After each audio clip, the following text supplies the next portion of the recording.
तो आज जो है देखिए, आज की जो श्रृंखला है हमारी, यानी आप लोग पढ़ रहे हैं यूपी पट्टी स्पेशल में, हम लोग हिस्ट्री का जो पार्ट है वो बेटा आज उसी क्रम में, यानी हम लोग, मैं आपको पढ़ा रहा था, अर्थात हम लोग पढ़ रहे थे। और इस सीरीज़ में आज हमारी ये जो क्लास है वो बौद्ध धर्म पर आधारित है।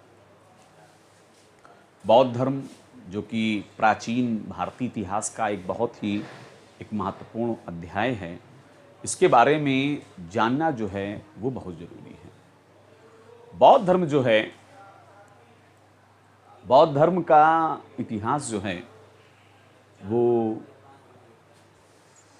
ठीक है ना, आप लोगों ने उसका कंटेंट पढ़ा होगा। तो हम लोग उसी श्रृंखला में शुरू करते हैं। हम लोग इम्पॉर्टेंट क्वेश्चंस जो हैं, टॉप 30 जो हैं। पहला क्वेश्चन बेटा हमारा है कि ज्ञान प्राप्त करने के बाद भगवान गौतम बुद्ध को किस रूप में जाना जाने लगा। बहुत बढ़िया प्रश्न है कि ज्ञान प्राप्ति के बाद भगवान गौतम बुद्ध को किस रूप में जाना जाने लगा। तो बच्चों, इसका जो है सही जो है हमारा आंसर है वो, आप जरा ध्यान से इसको समझेंगे। प्रश्न क्या है हमारा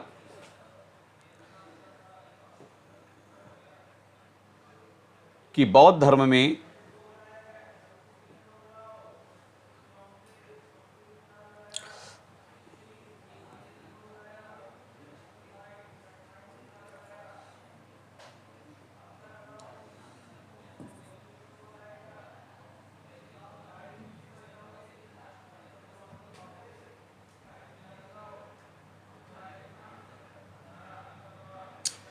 क्वेश्चन समझ लीजिएगा आप लोग जो है कि प्रश्न है बेटा हमारा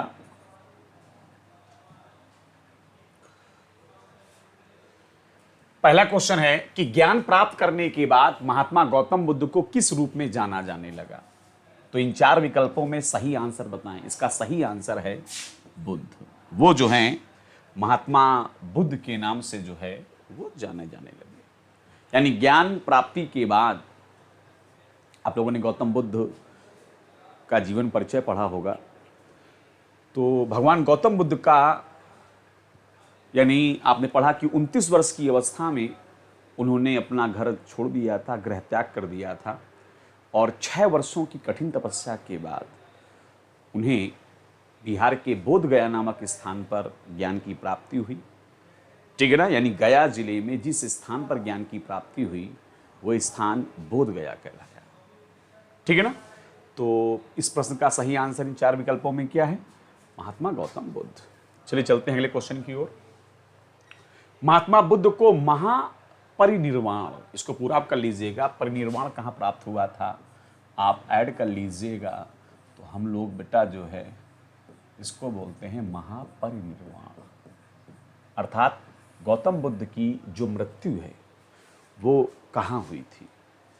तो आपको बता दें ये चारों विकल्प जो हैं वो बाय मिस्टेक टेक्निकल फॉल्ट है, ये गलत है। इनमें अगर हम पहला ऑप्शन दें या सीधे सीधे मैं आपको इसका एग्जैक्ट आंसर बता दूं, ये चारों विकल्प बेटा हमारे गलत हैं। ठीक है ना, इसको ध्यान दीजिएगा। क्वेश्चन है हमारा कि महात्मा गौतम बुद्ध को महापरिनिर्वाण कहाँ प्राप्त हुआ था। तो बच्चों, हम लोग जानते हैं कि महात्मा गौतम बुद्ध की जो मृत्यु है वो कुशीनगर में हुई थी। कहाँ हुई थी बेटा? कुशीनगर। तो गौतम बुद्ध को ज्ञान की प्राप्ति आपने पढ़ा बोध गया में, और उनकी जो मृत्यु है जिसे बौद्ध धर्म में महापरिनिर्वाण कहते हैं वो कुशीनगर में हुई थी। कुशीनगर उत्तर प्रदेश में है, यूपी में है। चलिए हम लोग बढ़ते हैं अगले क्वेश्चन की ओर। महात्मा बुद्ध जो हैं वो कौशाम्बी किसके शासनकाल में भारत आए थे? भारत नहीं, किसके शासनकाल में कौशाम्बी आए थे। क्वेश्चन है कि महात्मा बुद्ध जो हैं वो कौशाम्बी किसके शासनकाल में आए थे। तो बच्चों, इन दिए गए 4 विकल्प में सबसे बेस्ट आंसर है हमारा उदयन। उदयन आपने पढ़ा है कि ये हर्यक वंश का राजा था।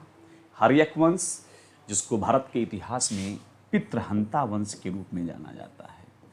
याद रखेंगे कि जो हर्यक वंश है उसको बेटा पितृहंता वंश के रूप में जाना जाता है, क्योंकि इस वंश में जो शासक हुए वो अपने पूर्ववर्ती शासकों अर्थात अपने पिता को मार कर राजा बने। इसीलिए हर्यक वंश जो है वो पितृहंता वंश के रूप में जाना जाता है। किस वंश को? हर्यक वंश को। इसी वंश का राजा था कौन? उदयन। उदयन जो हैं वो बच्चों इसी वंश का राजा था।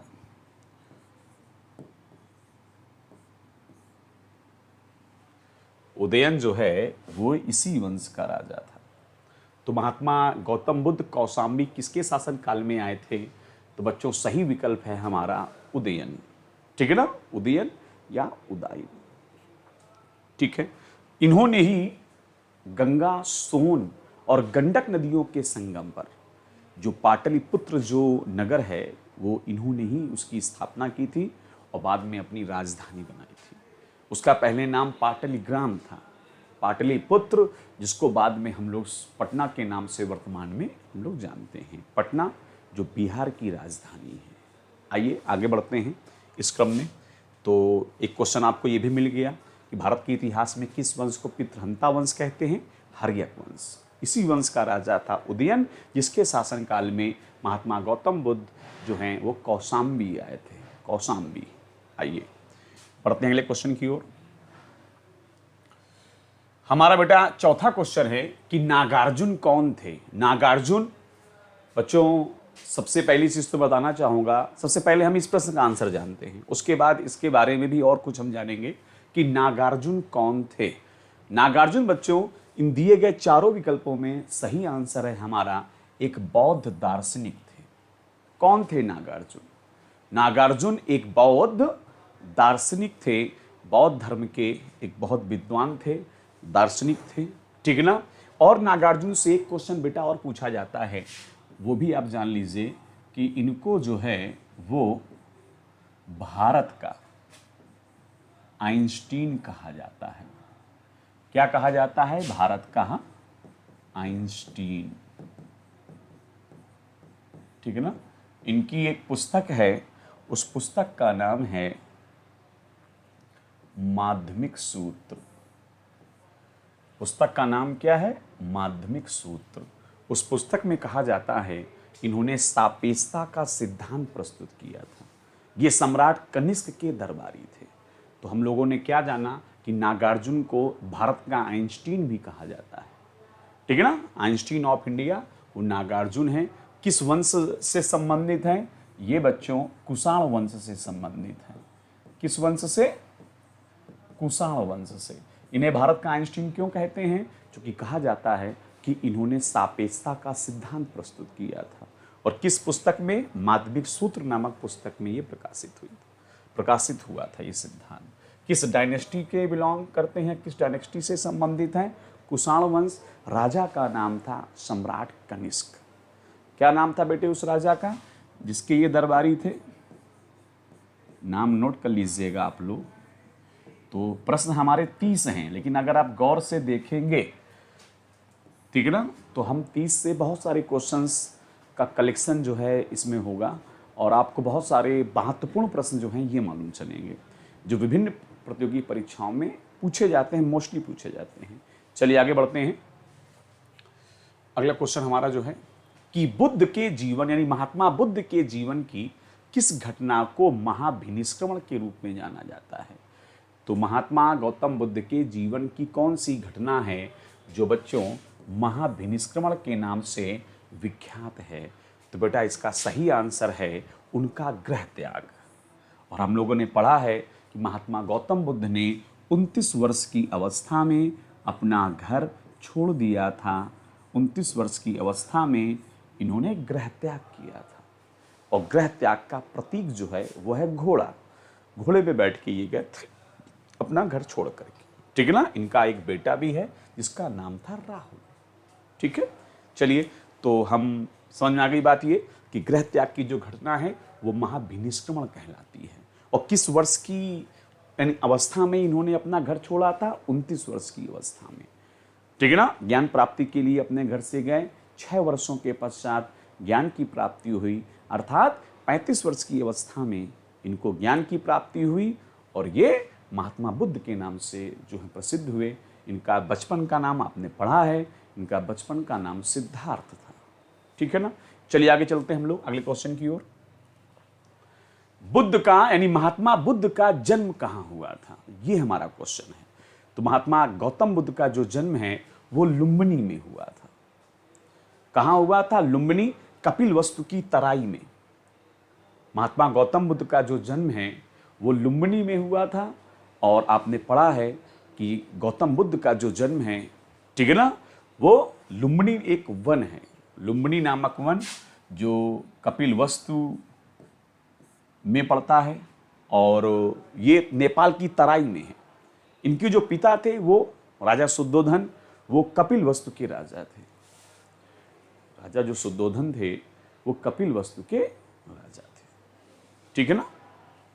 तो ये चीज क्लियर हो गई। अब आगे चलते हैं हम अगले क्वेश्चन की ओर। और बच्चों आपसे मैं ये बताना चाहूँगा कि जैसे मैंने बहुत सारी वीडियो पीछे पढ़ाए हैं, कभी कभी एक आध क्वेश्चन हो जाता है, आप समझते हैं उस चीज़ को कि कभी कभी हम लोग कहना कुछ चाहते हैं, मुँह से कुछ और निकलता है, तो उसको आप ज़्यादा जो है डीपली या सीरियसली मत लिया करिए। अगली क्लास होगी तो निश्चय ही हम उसको सुधार करेंगे, क्योंकि गलतियाँ हम मानव की जो हैं वो एक कह सकते हैं कि प्रकृति है, और जो अपनी गलतियों को सुधार कर आगे बढ़े वही आगे बढ़ता है, ठीक है ना। तो अगर कोई पॉइंट धोखे से मान लीजिए हम बताना कुछ चाहते हैं और कुछ निकल आया है तो मैं अगले वीडियो में ज़रूर करेक्शन करवाऊंगा, उसके लिए आप निश्चिंत रहें, ठीक है ना। ये होता है कभी कभी प्रेजेंस ऑफ माइंड, तो उसको आप ज़्यादा नोटिस नहीं करेंगे। अगर उसमें बिल्कुल भी कोई भी मुझे मिस्टेक दिखती है तो निश्चय ही हम उसको जो है दूर करेंगे, ठीक है ना। अब चलते हैं अगले क्वेश्चन की ओर। महात्मा बुद्ध का महापरिनिर्वाण किसके गणतंत्र में हुआ था? तो बच्चों इसका सही आंसर है मल्लों के। कुशीनगर में उनका देहांत हुआ और वो मल्ल महाजनपद की राजधानी थी, ठीक है ना। पढ़ा है कि प्राचीन काल में 16 महाजनपद थे, उसमें 3 जो थे वो बिहार में हैं, 8 यूपी में हैं, एक मध्य प्रदेश में है, एक राजस्थान में है, एक दक्षिण भारत स्पेशली यानी आंध्र प्रदेश में, और 2 भारत से बाहर है। तो टोटल 16 महाजनपद थे, उन्हीं में से एक महाजनपद था मल्ल, जिसकी राजधानी थी कुशीनगर। वहाँ भगवान गौतम बुद्ध का जो है वो देहावसान हुआ है। आइए आगे बढ़ते हैं अगले क्वेश्चन की ओर। गौतम बुद्ध द्वारा अपने धर्म में दीक्षित किया जाने वाला जो अंतिम व्यक्ति निम्न में से कौन थे? तो बच्चों ये तो उनके सबसे प्रिय शिष्य हैं, आनंद उनके सबसे प्रिय शिष्य हैं, लेकिन उनके अंतिम शिष्य वो थे सुभद्र। क्या आंसर होगा? सुभद्र। सबसे प्रिय शिष्य आनंद, सबसे अंतिम शिष्य सुभद्र, याद रखेंगे आप। चलते हैं अगले क्वेश्चन की ओर। महात्मा बुद्ध ने सर्वाधिक उपदेश, सही कर लीजिएगा, ठीक है ना, बहुत सारी प्रिंटिंग मिस्टेक्स हैं यार, ठीक है, टेक्निकल फॉल्ट्स हैं, हम प्रयास करेंगे नेक्स्ट वीडियो इससे भी अपडेटेड आए। तो प्रश्न क्या है कि महात्मा बुद्ध ने अपने जो मैक्सिमम उनके जो उपदेश हैं वो उन्होंने कहाँ दिए? तो बच्चों इन चारों विकल्पों में सही आंसर है श्रावस्ती। श्रावस्ती उत्तर प्रदेश का एक जिला है, ठीक है ना, ये नेपाल बॉर्डर से सटा हुआ है। श्रावस्ती यहाँ पर जो है कहा जाता है कि गौतम बुद्ध ने सबसे ज्यादा उपदेश दिए थे। आइए आगे बढ़ते हैं। गौतम बुद्ध ने, ठीक है ना, आपको रिक्त स्थान की पूर्ति करना है, अर्थात फिल करना है इस ब्लैंक को, में धर्म चक्र प्रवर्तन है सूत्र लिखा भी, देखिए साफ साफ, धर्म चक्र प्रवर्तन सूत्र का उपदेश दिया। तो इन चारों में से कोई ऑप्शन नहीं है, ठीक है ना। महात्मा गौतम बुद्ध ने जो प्रथम उपदेश दिया है उसी को धर्मचक्र प्रवर्तन कहते हैं। और आपने पढ़ा है कि महात्मा गौतम बुद्ध को जो यानी उन्होंने जो पहला उपदेश दिया था वो बच्चों सही ऑप्शन है सारनाथ। सारनाथ गौतम बुद्ध ने प्रथम उपदेश दिया था सारनाथ में। तो याद रखेंगे हम लोग, इसमें ये ऑप्शन भी जोड़ लें, ठीक है ना। या कभी कभी आपने देखा है कि कुछ क्वेश्चंस ऐसे आते हैं जहाँ कोई ऑप्शन भी सही नहीं होता, तो वहाँ हम, ठीक है, not none of the above, अर्थात उपरोक्त में से कोई नहीं लगाएंगे। तो अगर हम इसका सही आंसर जानना चाहें तो महात्मा गौतम बुद्ध ने जो पहला उपदेश दिया है उसी को बौद्ध धर्म में धर्म चक्र प्रवर्तन कहा जाता है। और ये प्रथम उपदेश दिया था उन्होंने सारनाथ, जो उत्तर प्रदेश के वाराणसी जिले में है। सारनाथ, ठीक है ना। सारनाथ से ही हमारा जो राष्ट्रीय चिन्ह है वो भी लिया गया है। आइए आगे बढ़ते हैं इस क्रम में। महात्मा बुद्ध की मृत्यु के पश्चात प्रथम जो बौद्ध संगीत की अध्यक्षता किसने की थी? वो महाकश्यप ने। गौतम बुद्ध का जो देहांत है वो 483 ईसा पूर्व हुआ और उनकी मृत्यु के बाद आपने पढ़ा है कि बौद्ध धर्म में टोटल 4 संगीतियां हुई हैं। तो जो पहली संगीत मीन सभा है, उसके अध्यक्ष थे महाकश्यप और वो राजा था अजातशत्रु, जिसके शासनकाल में पहली बौद्ध संगीत का आयोजन हुआ। आइए आगे बढ़ते हैं। भगवान बुद्ध के महापरिनिर्वाण के बाद पहली जो बौद्ध संगीति है, पहली जो बौद्ध संगीति है उसका आयोजन पूछा जा रहा है। उसका बच्चों जो है वो आयोजन पूछा जा रहा है। तो ये थोड़ा सा आप ध्यान दें। तो वो इसका सही आंसर है राजगृह में। राजगृह या राजगीर बिहार में है, ठीक है ना। यहाँ प्रथम बौद्ध संगीत का आयोजन हुआ था। कुल कितनी बौद्ध संगीतियाँ थी? 4। कश्मीर में कनिष्क के शासन काल में जो बुद्ध संगीत या बौद्ध संगीति आयोजित हुई थी उसकी अध्यक्षता किसने की थी? सही आंसर था बेटा वसुमित्र। इसके उपाध्यक्ष थे अश्वघोष, जो सम्राट कनिष्क के राजकवि थे। तो इसमें सही ऑप्शन क्या होगा? वसुमित्र, ठीक है ना। अध्यक्ष थे, उपाध्यक्ष पूछेगा तो आप टिक करेंगे अश्वघोष, जो सम्राट कनिष्क के राजकवि थे। आइए आगे चलते हैं अगले क्वेश्चन की ओर। बुद्ध के उपदेश किससे संबंधित हैं? तो महात्मा गौतम बुद्ध के जो उपदेश हैं वो आचरण की शुद्धता व पवित्रता से संबंधित हैं। इन 4 विकल्पों में सबसे बेस्ट। आइए अगले क्वेश्चन की ओर बढ़ते हैं हम लोग। त्रिपिटक क्या है? पिटक मतलब होता है पुस्तक, तो त्रिपिटक मतलब 3 पुस्तकें। तो ये क्या है कि महात्मा बुद्ध के जो उपदेश हैं उनका संग्रह है, यानी सुत्त पिटक, विनय पिटक और अभिधम्म पिटक। पिटक मीन्स पुस्तक। कितने पुस्तकें हैं? 3, यानी नाम पड़ गया त्रिपिटक। चलिए बढ़ते हम लोग अगले क्वेश्चन की ओर। मुझे पूरी उम्मीद है कि आप लोग ध्यान से पूरे मन से पढ़ेंगे। अगर किसी बच्चे को कोई क्वेश्चन ऐसा लग रहा है, चूँकि इतिहास का सब्जेक्ट है, थोड़ा कंट्रोवर्शियल है, या कभी कभी हो जाता है, हम लोग भी इंसान हैं, शिक्षक हैं, कोई चीज़ बाई चांस मान लीजिए मुँह से निकल आती है तो आप उसको ज़्यादा सीरियसली मत लें। मैं अगले वीडियो में सुधार जरूर करूँगा। पिछले वीडियो में मैंने एक क्वेश्चन बताया था भारतीय राष्ट्रीय कांग्रेस की स्थापना, ठीक है ना। तो बेटा उसका सही आंसर वही है 28 दिसंबर 1885। तो आप सुधार कर लीजिएगा, वो मेरे संज्ञान में नहीं था, अर्थात मैं जल्दबाजी में या यूँ कहें कि मुझे मालूम नहीं था कि मैंने क्या बोल दिया है, बट आप लोग उसको सही कर लेंगे कि सही आंसर क्या है 28 दिसंबर 1885। और आपने खुद देखा होगा कि मैंने कई बार ये नाम, ये वर्ष जिक्र भी किया, बट अगर बाई चांस एक आध वर्ड कभी ऊपर नीचे हो जाते हैं तो उसको आप ज़्यादा सीरियसली न लें, ठीक है ना। और अगली वीडियो में मैं तुरंत उसको सुधार करूँगा, आप उसको सुधार कर लीजिएगा। चलिए आगे बढ़ते हैं। क्षणिकवाद का प्रतिपादन किसने किया? तो बच्चों ये महात्मा बुद्ध, गौतम बुद्ध ने क्षणिकवाद का सिद्धांत दिया था कि संसार में प्रत्येक वस्तु जो है वो क्षणिक है, अर्थात उसका एक जीवन जो है वो निश्चित है, ज़्यादा वो लंबे समय तक नहीं चलेगी। इस संसार में प्रत्येक चीज़ जो है वो क्षणिक है, ठीक है ना। याद रखेंगे, उसका स्थायित्व ज़्यादा समय तक नहीं है। अगले क्वेश्चन की ओर चलते हैं कि निम्न में से किस बौद्ध ग्रंथ में संघ जीवन के नियम प्राप्त होते हैं? तो संघ जीवन के नियम प्राप्त होते हैं विनय पिटक। विनय, ना से नियम, बहुत आसानी से याद कर सकते हैं, ना से नियम, ना से जो है विनय। नेक्स्ट, बौद्ध धर्म में त्रिरत्न का क्या अभिप्राय है? तो सही आंसर है बुद्ध। धम्म का मतलब होता है बच्चों धर्म, जैसे मौर्य वंश में अशोक का धम्म आप पढ़ेंगे, तो धम्म मीन्स धर्म है। बुद्ध, धर्म और संघ, यानी बुद्ध, धम्म, संघ। चलते हैं अगले क्वेश्चन की ओर। बुद्ध ने अपना पहला उपदेश, महात्मा गौतम बुद्ध ने अपना जो पहला उपदेश है वो कहाँ दिया था? तो बेटा यही आपने पीछे भी क्वेश्चन मैंने ये बताया, ये रिपीटेड क्वेश्चन है, सारनाथ। सारनाथ वाराणसी में है। इसका पुराना नाम भी आप नोट कर लीजिए। इसका जो प्राचीन नाम है वो कहा जाता है कि ऋषिपत्तनम है। ऋषिपत्तनम, ये ठीक है ना। ऋषिपत्तनम जो है ये सारनाथ का जो है वो पुराना नाम है ऋषिपत्तनम, ठीक है ना। ऋषिपत्तनम ये सारनाथ का पुराना नाम। ठीक, आगे चलते हैं अगले क्वेश्चन की ओर। बौद्ध धर्म की आयु में बिना अन्य जल ग्रहण किए आधुनिक बोध गया में निरंजना या जिसी को फल्गु या फाल्गु नदी कहते हैं, पीपल वृक्ष के नीचे गौतम बुद्ध को कितने वर्षों की कठिन तपस्या के पश्चात ज्ञान की प्राप्ति हुई? तो बच्चों सही आंसर है 6 वर्ष, 35 साल की अवस्था में। आगे बढ़ते हैं। महात्मा बुद्ध की सौतेली माँ का नाम क्या था? सौतेली माँ को ही विमाता कहा जाता है। क्या कहा जाता है? विमाता। हिंदी का एक वर्ड है। मुंशी प्रेमचंद जी की आप उपन्यास पढ़िए, निश्चय ही इस वर्ड से आप परिचित हो जाएंगे। बहुत ही बेहतरीन लिखा है मुंशी प्रेमचंद जी ने, जिनको भारत में उपन्यास सम्राट कहा जाता है।